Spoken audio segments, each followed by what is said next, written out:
The experts thought it was just a wedding photo, until they noticed what was behind the bride. The photograph caught Dr. Emily Chen's attention immediately.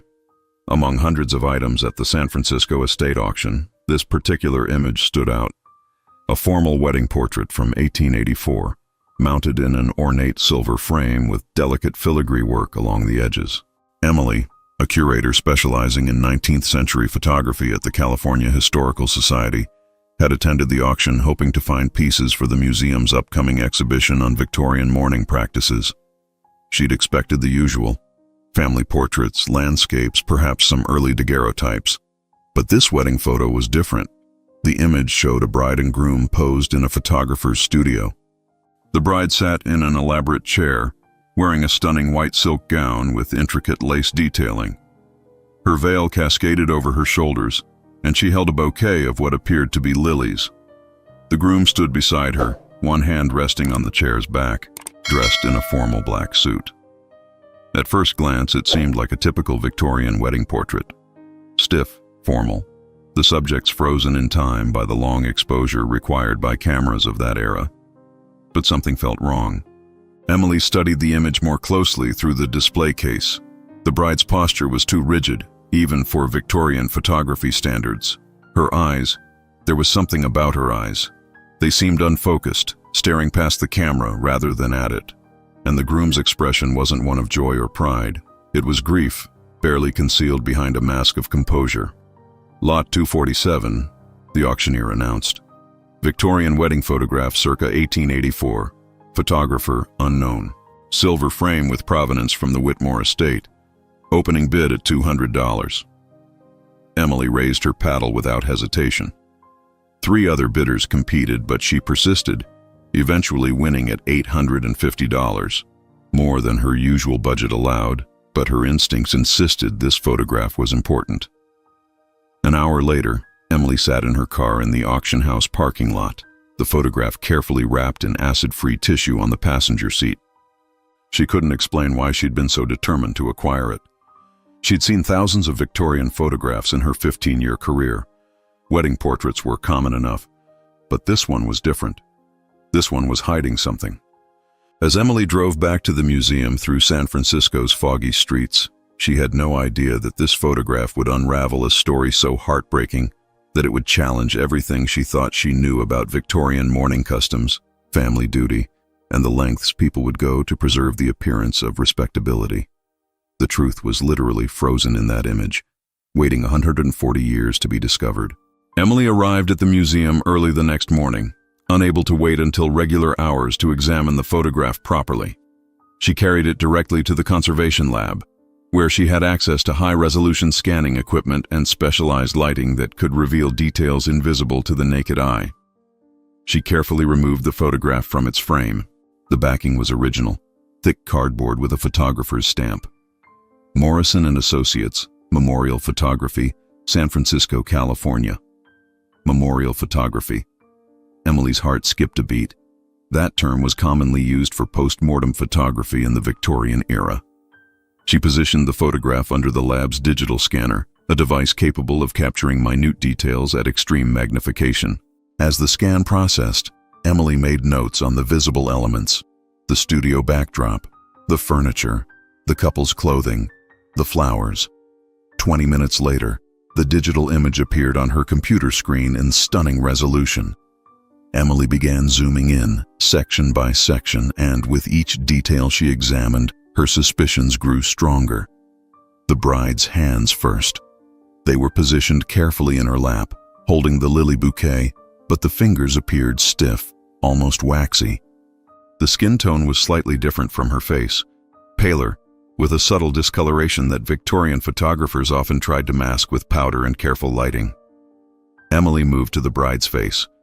Her eyes, now magnified, showed no catchlight, that tiny reflection of light that appears in living eyes. Her pupils were fixed and dilated. Her lips, carefully painted with what appeared to be rouge, had a bluish tint underneath the cosmetic. Then Emily noticed the chair. Behind the bride, partially hidden by the elaborate backdrop curtain, was a metal framework, a posing stand. These devices were common in Victorian photography to help subjects remain still during long exposures. But this one was different. It wasn't just supporting the bride's back. It appeared to be holding her upright entirely. Emily's hands trembled as she zoomed in on the area behind the bride's head. There, barely visible in the shadows, was another detail. What looked like a thin wire or support running up the back of the chair, positioned where it would hold the head in place. She moved to examine the groom.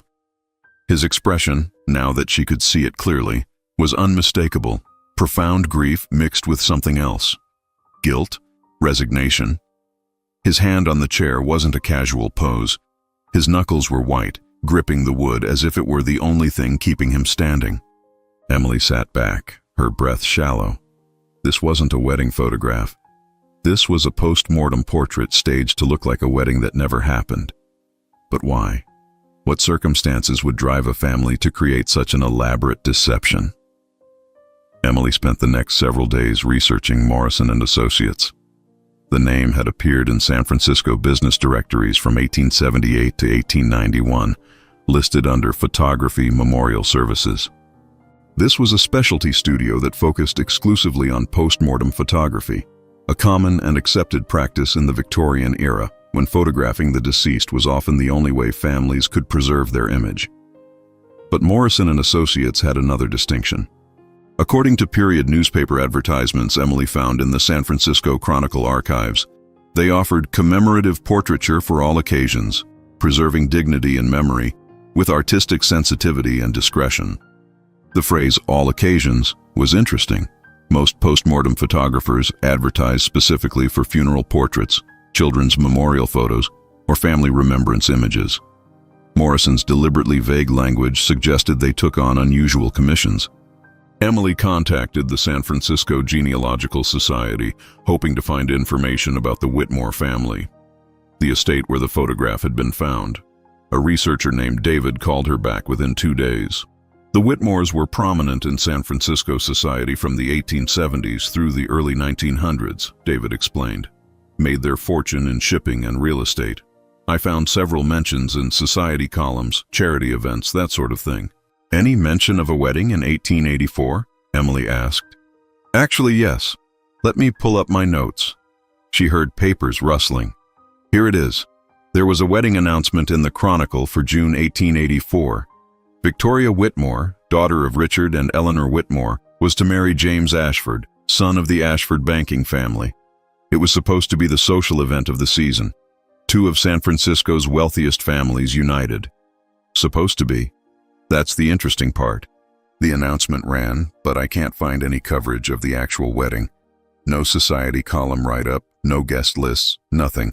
That's unusual for such a prominent family. Those events were always covered extensively. Emily's pulse quickened. What happened to Victoria Whitmore? That's where it gets strange. Her death certificate is dated June 15, 1884, the same date as the scheduled wedding. Cause of death listed as typhoid fever. She was 22 years old. Emily closed her eyes, the pieces beginning to fall into place. And James Ashford. Never married, lived until 1923, died at 61. Spent most of his life doing charitable work, particularly supporting hospitals and disease prevention programs. There's a wing at San Francisco General named after him. After hanging up, Emily pulled the photograph back out and studied it with new understanding. Victoria Whitmore had died on her wedding day, and somehow her family had commissioned this portrait to create the illusion of a wedding that never was. But why go to such elaborate lengths? And what role had James Ashford played in this deception? Emily stood outside the former Whitmore mansion on Nob Hill, now converted into luxury apartments.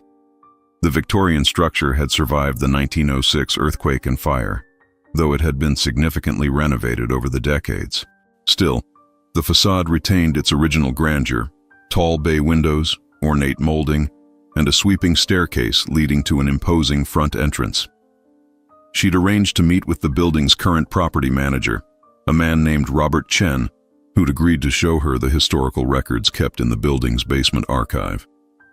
The Residents Association maintains everything, Robert explained as he led her down a narrow stairway. Part of the building's historic designation requirements. We have documents dating back to the original construction in 1875. The basement archive was climate-controlled and surprisingly well organized. Metal filing cabinets lined one wall, each labeled by decade. Robert pulled open the drawer marked 1880-1889. What specifically are you looking for? Anything related to June 1884, Emily said, particularly involving the Whitmore family's daughter, Victoria. Robert's expression changed slightly. Oh, the tragedy. You know about it? I've read through most of these files over the years. It's part of my job, and honestly, the history is fascinating. The Victoria Whitmore story is, well, it's heartbreaking. He pulled out a folder and handed it to Emily. Inside were newspaper clippings, personal letters, and what appeared to be household accounts from that period. The first document was a letter dated May 1884, written by Eleanor Whitmore to her sister in Boston. Emily read it carefully. Dearest Margaret, preparations for Victoria's wedding proceed, though I confess my heart is heavy with foreboding. She has been unwell for the past fortnight, fever, weakness, loss of appetite. The doctor assures us it is merely wedding nerves, that many young brides experience such symptoms. James visits daily, bringing flowers and sitting by her bedside, reading to her. He is devoted, Margaret. She could not ask for a better match. The wedding must proceed as planned. Too much has been arranged, too many commitments made. Richard insists that Victoria will recover in time. I pray he is right. Emily felt a chill run down her spine. The mother had known something was wrong, but social pressure and family obligation had overridden her maternal instincts. The next letter was dated June 10, 1884.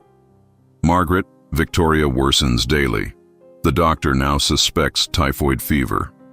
He recommends postponing the wedding, moving her to a sanitarium where she can receive proper care. But Richard refuses. He says the scandal of postponement would be unbearable, that both families would be humiliated, business arrangements disrupted. He believes Victoria is strong enough to endure the ceremony, that she can rest and recover afterward. Emily's hands trembled as she continued reading. Robert watched Emily's reaction to the letters with sympathy. There's more, he said quietly, pulling out another folder. These were found during a renovation in 1998, hidden in a wall cavity in what used to be Victoria's bedroom. The construction crew almost threw them away, but the foreman recognized they might be historically significant. This folder contained letters written by James Ashford to Victoria during her illness. Emily read them with growing emotion. The first was dated May 20th, 1884. My dearest Victoria, I brought you white roses today, your favorites. You smiled when you saw them, though I could see the effort it cost you. Your mother tells me you slept poorly again last night. I wish I could take this illness from you, bear it myself so you might be well. The wedding plans continue, but Victoria, please know, they mean nothing if you are not truly well. I would wait a lifetime if necessary. Your health is all that matters to me. Please tell me honestly how you feel. I am your future husband, but more importantly, I am your friend. You can trust me with the truth. All my love, James. The letters continued, growing more desperate as Victoria's condition deteriorated. James wrote nearly every day, and each letter showed a man torn between his love for his fiancée and his growing horror at what her family was demanding. June 12, 1884. Victoria, I spoke with your father today. I begged him to postpone the wedding, to allow you proper time to recover. He refused, became angry, accused me of wanting to back out of our engagement. That is not true. I want nothing more than to marry you, but not like this. Not when you can barely lift your head from the pillow. I suggested we have a small private ceremony at your bedside if a public wedding is too much. He dismissed the idea as beneath the family's dignity. I feel helpless. Please tell me what you want. I will honor your wishes, whatever they may be. Then came a letter dated June 14th, 1884, the day before the scheduled wedding and Victoria's death. My love, I visited you today and found you unconscious. Your mother sat beside your bed, weeping. The doctor was there and he took me aside. He told me you were dying, that you have perhaps hours, maybe a day at most. I asked if there was anything to be done. He said no, that the fever has progressed too far, that your organs are failing. I asked your father again to cancel tomorrow's ceremony. He refused. He said the arrangements are made, the guests expected, that canceling now would create a scandal that would destroy both our families' reputations. He said we would proceed as planned, that if you are gone before tomorrow, he will handle it discreetly. I don't understand what he means. I don't want to understand. Victoria, if you can hear me somehow, please know that I love you. I would have been proud to be your husband. You deserved so much better than this. James. Emily wiped tears from her eyes. Robert handed her a tissue box without comment. The final letter was dated June 16th, 1884, the day after Victoria died. I don't know why I'm writing this. You're gone.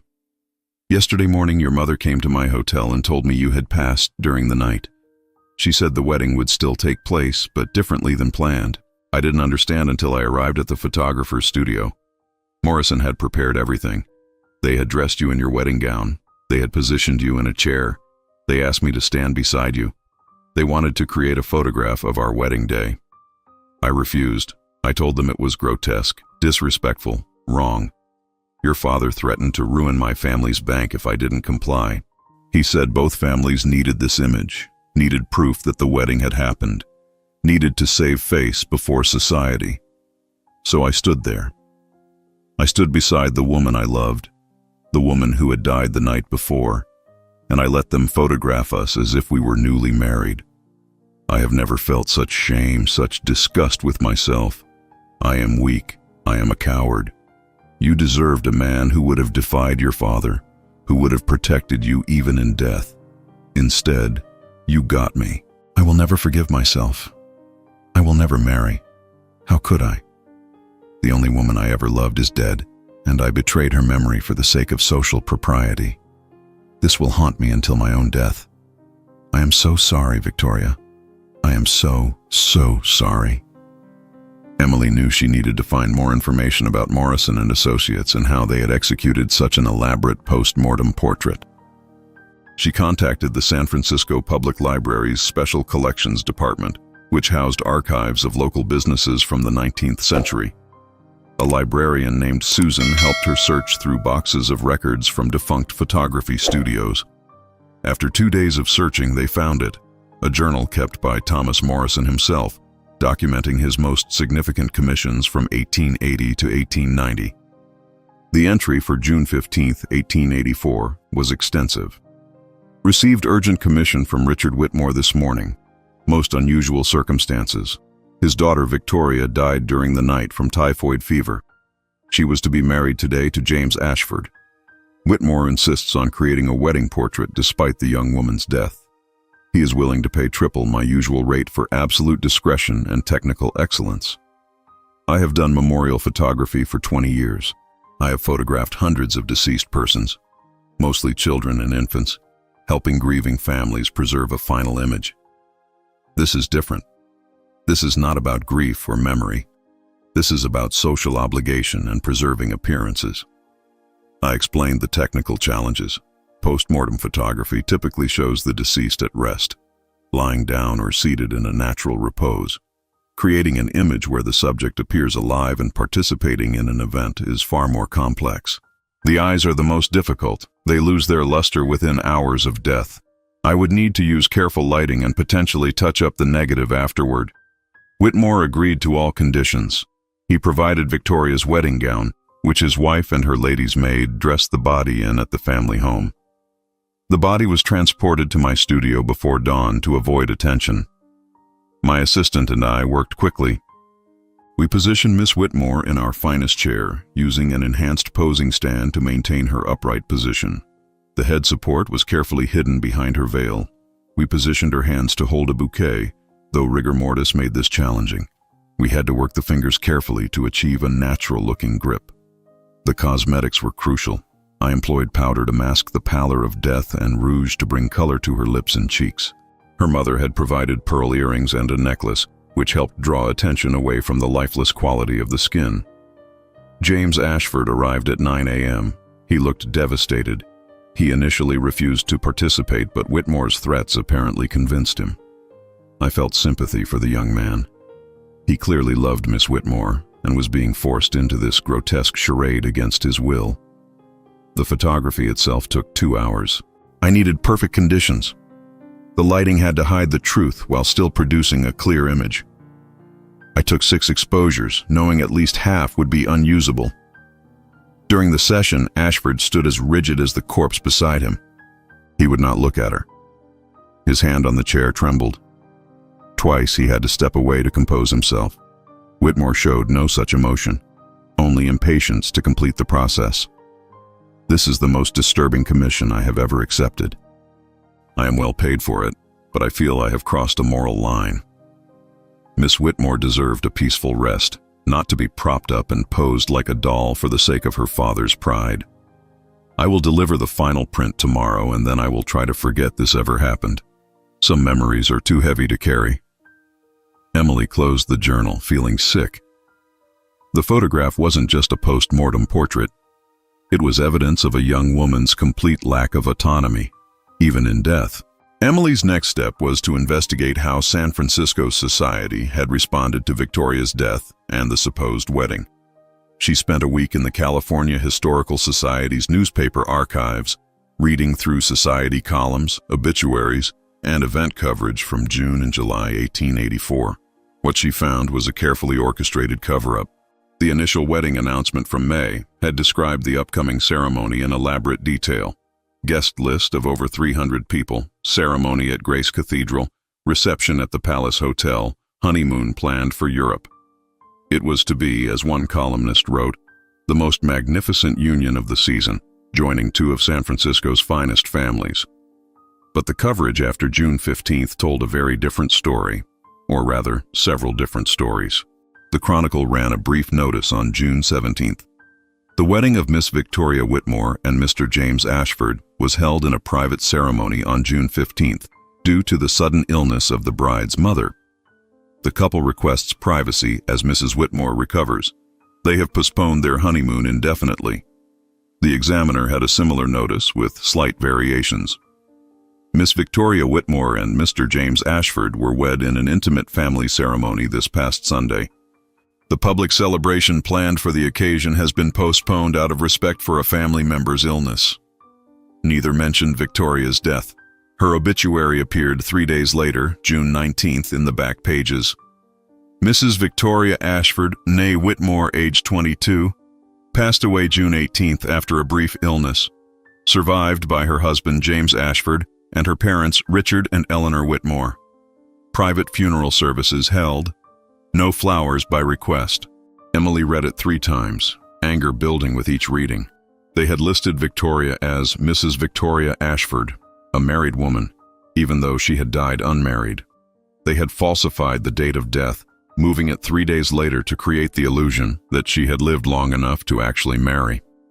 She found more evidence in correspondence columns. Several readers had written to newspapers asking about the wedding, noting they'd been invited but received last-minute cancellations.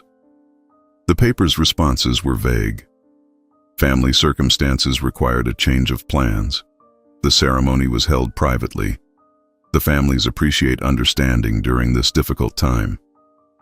Emily discovered that both the Whitmore and Ashford families had made substantial donations to the newspapers within weeks of Victoria's death, enough money to ensure cooperation in maintaining the fiction. But not everyone had been fooled. Emily found a letter to the editor published anonymously in a smaller newspaper, The Call, on July 2, 1884. To the editor, I worked as a maid in the Whitmore household until recently. I wish to set the record straight about Miss Victoria Whitmore. She did not marry Mr. Ashford. She died on June 15th, the day of her planned wedding, from typhoid fever. The family created a fiction to save face before society. Miss Victoria was a kind, gentle young woman who deserved better than to have her death turned into a social performance. I write this anonymously as I fear retribution, but the truth matters. She died unmarried and she died suffering, and her family cared more about reputation than her dignity. The letter had been published, but Emily found no evidence it had generated any public response or investigation. One voice against two powerful families wasn't enough to overcome the narrative they'd created. Through genealogical records, Emily located living descendants of both families. The Ashford line had continued through James's younger brother, and Emily contacted his great-great-grandson, Michael Ashford, who lived in Portland. When she explained her research, Michael was immediately forthcoming. "My family has known the truth for generations," he said over the phone. James never kept it secret from his brother. He told him everything: the forced photograph, the guilt, all of it.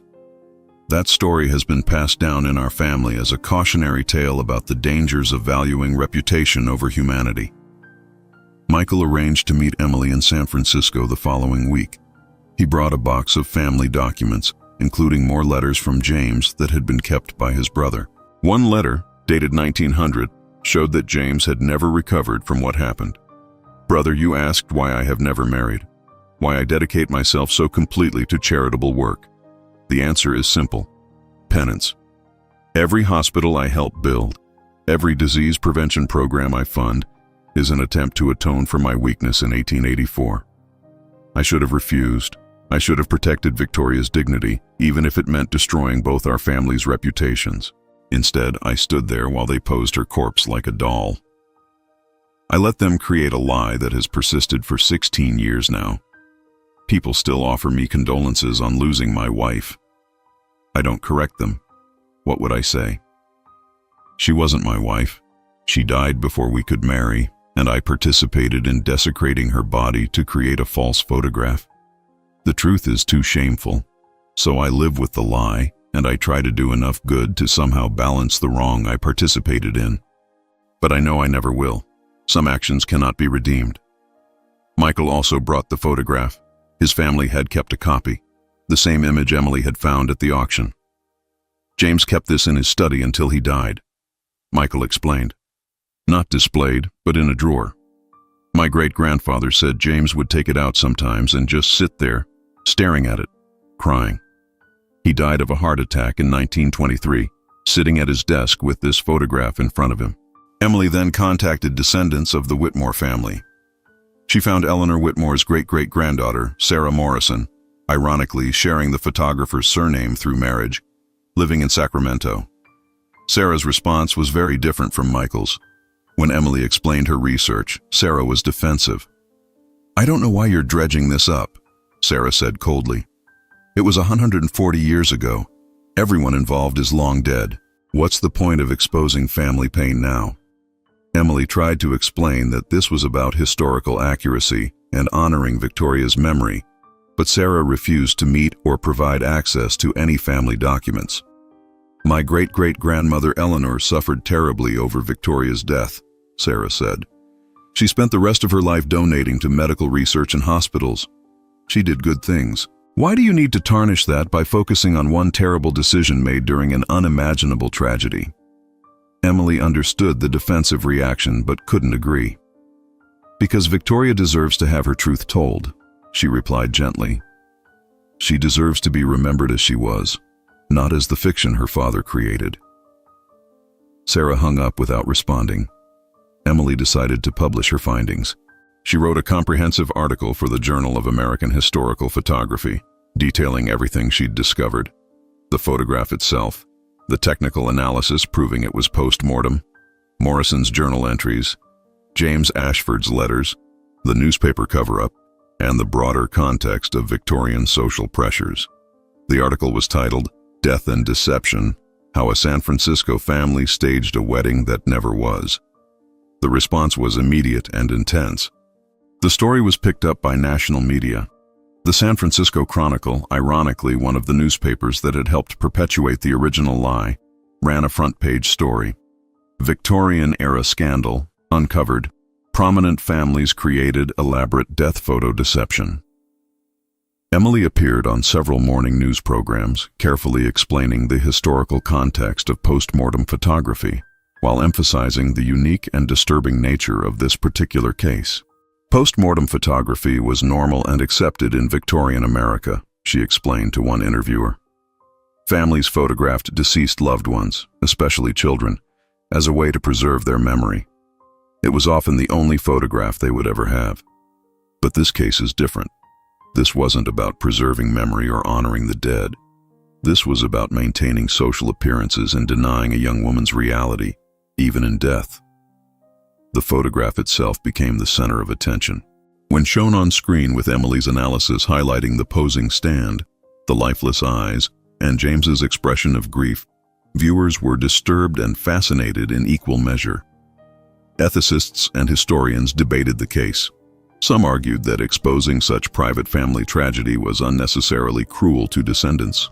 Others insisted that historical truth mattered, especially when it revealed the extreme pressures women faced in Victorian society.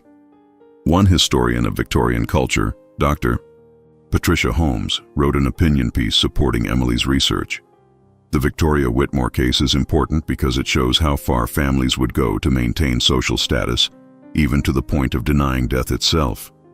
This young woman was denied agency in life, forced into an arranged marriage despite being gravely ill, and then denied dignity in death. Her story matters because it represents countless other women whose lives were controlled entirely by family and social obligation. The California Historical Society received dozens of calls from people reporting similar family stories, whispered tales of relatives whose deaths had been hidden or misrepresented, of women who died under mysterious circumstances that families never discussed. One woman calling from Los Angeles told Emily about her great-great-aunt who had supposedly died in childbirth in 1890, but family rumors suggested she'd actually died from a botched abortion after being assaulted. The family had created an elaborate fiction to avoid scandal. Another caller described finding a photograph in her grandmother's attic showing a formal family portrait where one child's expression seemed wrong. Research revealed the child had died days before, and the family had posed the body with living siblings for a family portrait. Emily realized Victoria's story had opened a door, allowing other silenced stories to finally emerge. 6 months after Emily's article was published, the California Historical Society opened a new permanent exhibition titled Hidden Truths: Victorian Women and the Price of Propriety. The centerpiece was Victoria Whitmore's photograph, but now displayed with full context and honesty. The exhibition text beside the photograph read, Victoria Whitmore, 1862-1884. This image is not a wedding portrait, but a post-mortem photograph staged to create the illusion of a marriage that never occurred. Victoria died of typhoid fever on June 15, 1884, the morning of her planned wedding to James Ashford. Her father, prioritizing social reputation over his daughter's dignity, commissioned photographer Thomas Morrison to create this elaborate deception. Victoria was dressed in her wedding gown, positioned with a posing stand, and photographed alongside her living fiancé to satisfy social obligations and avoid scandal. This photograph represents the complete lack of autonomy many Victorian women experienced, controlled by family and society in life, and even manipulated in death. Below the main photograph, the exhibition displayed several of James Ashford's letters, Morrison's journal entry, and newspaper clippings showing both the false story and the eventual truth. A separate panel honored Victoria herself, using information Emily had gathered from family letters and personal documents. Victoria Whitmore was described by those who knew her as intelligent, creative, and kind.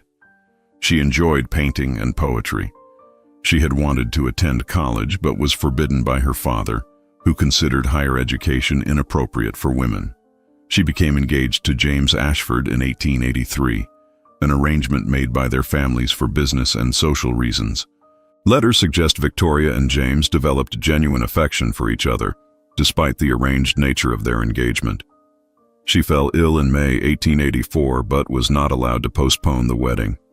She died at age 22, her last weeks spent too sick to resist her family's plans for her. The exhibition also included a section on James Ashford's later life. James Ashford never married after Victoria's death. He spent his considerable wealth funding hospitals, disease prevention programs, and women's health initiatives. He established the Victoria Whitmore Memorial Fund in 1890, which provided free medical care to low-income women in San Francisco. Though he never publicly explained his motivation, family letters reveal his decades-long guilt over his participation in the post-mortem photograph.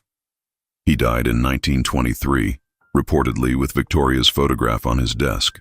Michael Ashford attended the exhibition opening, donating several of James's letters to the museum's permanent collection. "My great-great-uncle spent his entire life trying to make amends," Michael said during his speech at the opening. He couldn't save Victoria, and he couldn't refuse to participate in what her family demanded. But he could help other women, and he did. "I'm glad his story, and Victoria's true story, can finally be told honestly."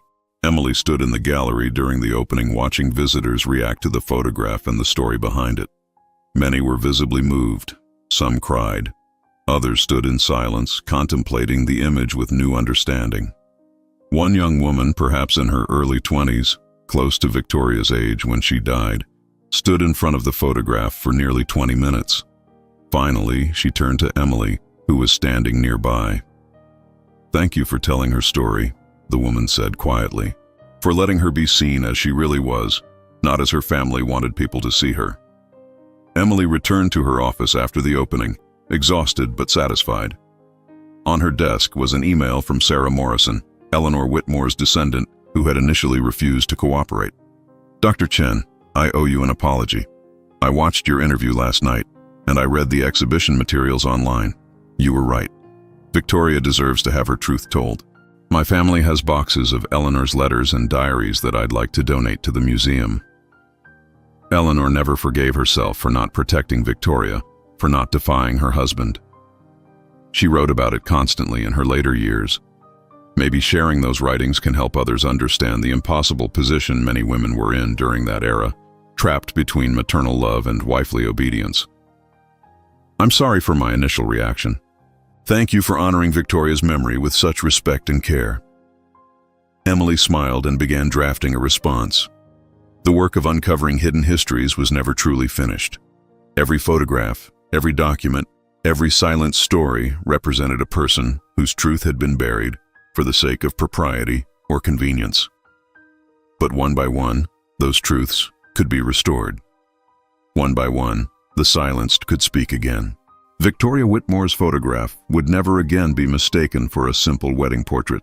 It would stand as a testament to a young woman who deserved better, and to the countless others whose stories still waited to be discovered, their truths still hidden in the shadows of old photographs, waiting for someone to look closely enough to see what was really there. The work continues. The truth always finds a way to emerge, eventually. And Emily would be there to help it surface, one photograph at a time,